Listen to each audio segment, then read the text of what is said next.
यो चाहिँ म हो क्या गाइस, यो चाहिँ हाम्रो दाउरा। म चाहिँ दाउरा लिन आएको छु बिहानै 8 बजीतिर। अनि यो चाहिँ डोको, यसमा लानुलाई आएको म। यो चाहिँ फेरि घाँस बोक्ने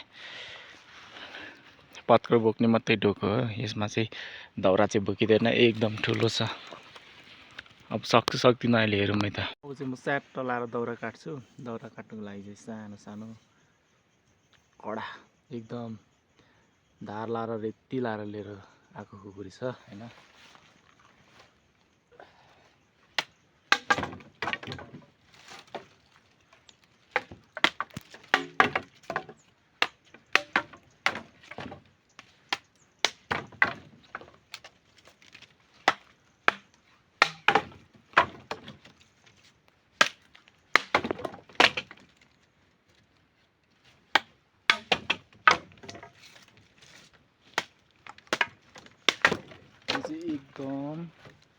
यो चाहिँ एकदम धेरै भइसकेको दाउरा हो क्या। लगभग 1 वर्षसम्म लागिसक्यो, धेरै मक्किसकेको छ। त्यही भएर एकैचोटि लानु भनेर ठुलो डोको लिएर आएको छु म।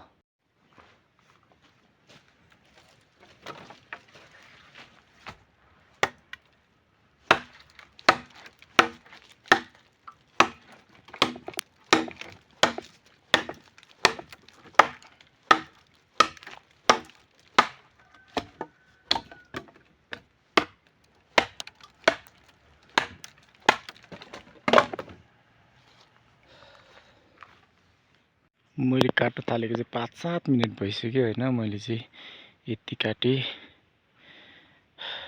आज बिहान मौसम पनि एकदम राम्रो छैन, वरिपरि सबै खुल्ला छ। गर्मी सिजन भए चाहिँ खोलामा गएर दामी पौडी खेल्नुहुन्थ्यो, तर अब जाडो सिजन छ त्यही भएर गाह्रो छ। फाइनली मैले चाहिँ यति दाउरा काटेँ होइन। यति डोको पनि ठुलो छ नि त, अलिक धेरै काट्नुपर्ने हुन्छ। अब दाउराको थाक धेरै छ, पुरानो पनि भइसक्यो, छिटो छिटो लगिहाल्नु पर्ने छ। त्यही भएर मैले धेरै लानुको लागि ठुलो डोको लिएर आएको। धेरै काटेको छु, तर भारी पुग्छ पुग्दैन हेरौँ, उब्रिने हो कि पुग्ने हो। अब भारी लाउन सुरु गरेँ मैले चाहिँ होइन।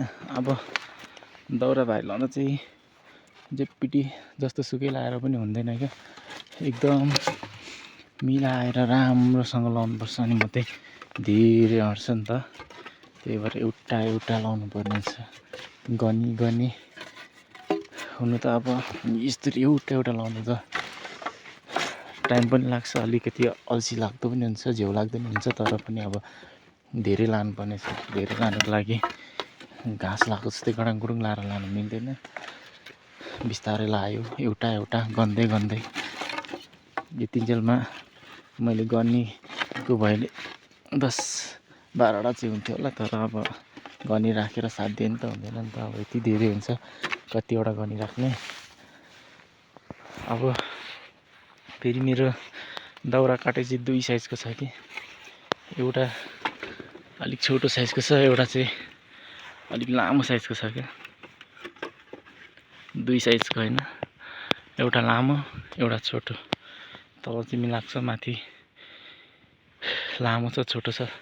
अनि यो लामो दाउरा छोटो दाउरा हुँदाखेरि चाहिँ के भन्छ भने लामो दाउरा काट्नेको टाढो ससुराली हुन्छ भन्थ्यो क्या, अनि छोटो काट्नेको चाहिँ छोटो नजिक ससुराली हुन्छ भन्थ्यो। सोच्दैछु मेरो भागमा त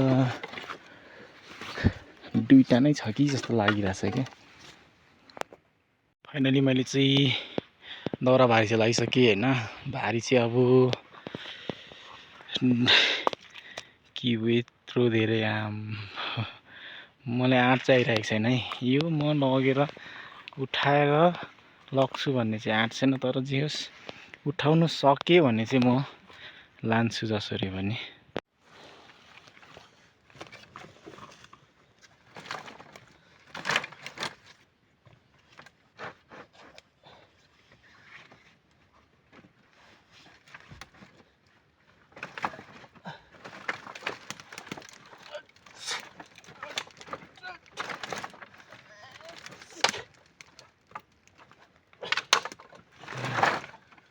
ओ सेट भारी गरम भयो नसक्ने भयो मैले उठाउन ल भारी धेरै भयो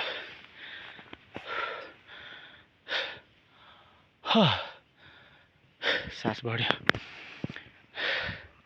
नसक्ने रहेछ मैले फेरि निकालेर हिलाउने बेला भयो अब लाग्यो मेरो दाउराको भारी निकाल्नु पर्यो फेरि सकेन ओ सेट अहिले पनि भारी लगाइसकेँ मैले होइन अघि भारी लगाएकोमा र अहिले लगाएकोमा अघिको भारीबाट यति चाहिँ भारी राखेको छु मैले अब हेरौँ योचोटि उठाउन सक्छ सक्दैन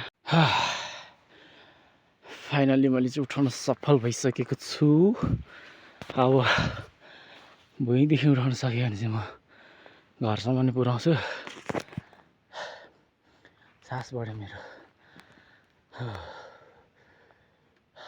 अब एक लट एक झमट बल गर्नुपर्ने भयो भुइँदेखि उठाउन सक्यो भने चाहिँ यो भारी मेरो घरमा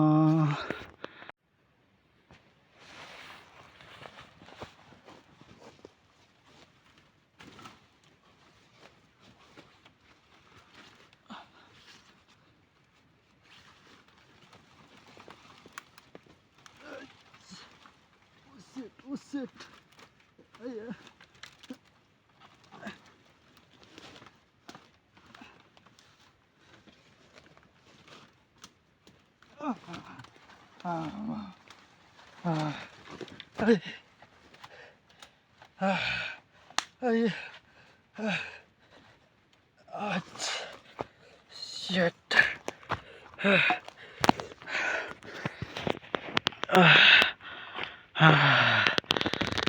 उठाए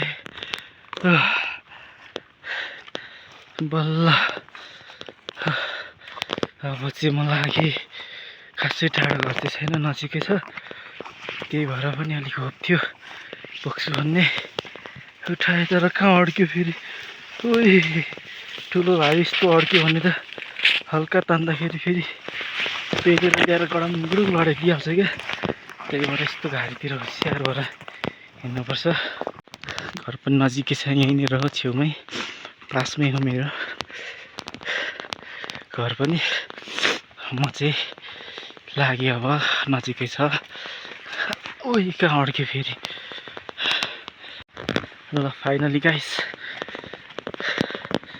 फाइनली मैले चाहिँ भारी उठाएर ल्याएँ होइन नजिकै घर भएको कारणले गर्दाखेरि यति त म सरर पुऱ्याइदिइहाल्छु यही हो घर चाहिँ पहाडको धुरे घर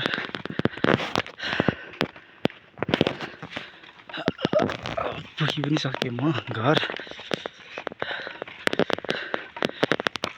यहाँ राख्नुपर्ने हुन्छ हामीले चाहिँ होइन दाउरा पनि सबै सकिसक्यो कि अस्ति थोरै ल्याउनु भएको थियो त्यही भएर सकिसक्यो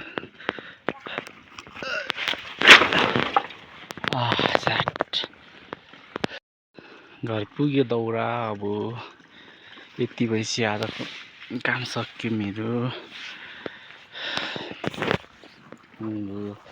अब फेरि पनि मौका मिलेछ भने नेक्स्ट टाइम भेट्नुपर्छ धेरै ल्याएको नि धेरै ल्याउनु गएको उठाउनै नसकेर झन्नै बिजोग भयो धेरै ल्याउनु भनेर नि एकैचोटि